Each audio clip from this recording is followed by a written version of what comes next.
Hey yo, what's up? Magandang araw sa inyo lahat mga repa ko. Nichiboy ako si Densyo na naman. At welcome dito sa aking baon serye. Tara, kain tayo. Ngayong araw mga repa ko, kwento ko lang sa inyo yung naging pasahero ko nakaraan. Si Ma'am, yun o, Shanghai ni Commander Bawang Homemade Men. Yung pasahero ko nakaraan, senior citizen na siya.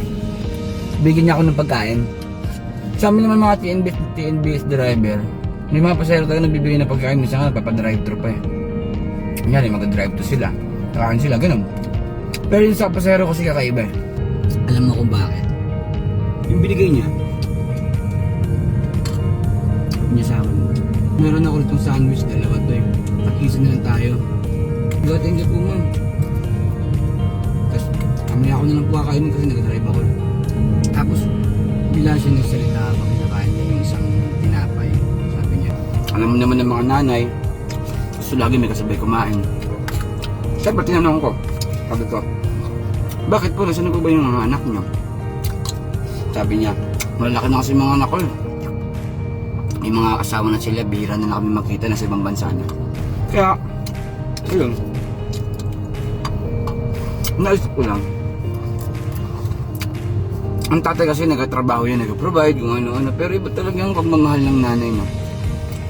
Sobrang unconditional, di ba?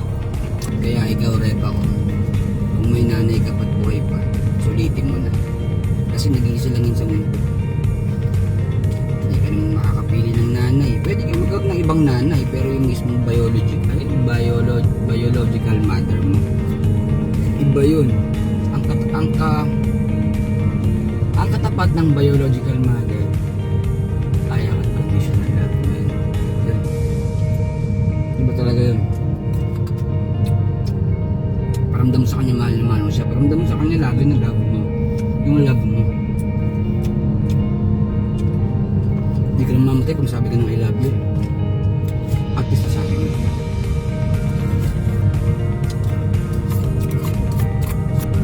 Hindi lang mga reba ko.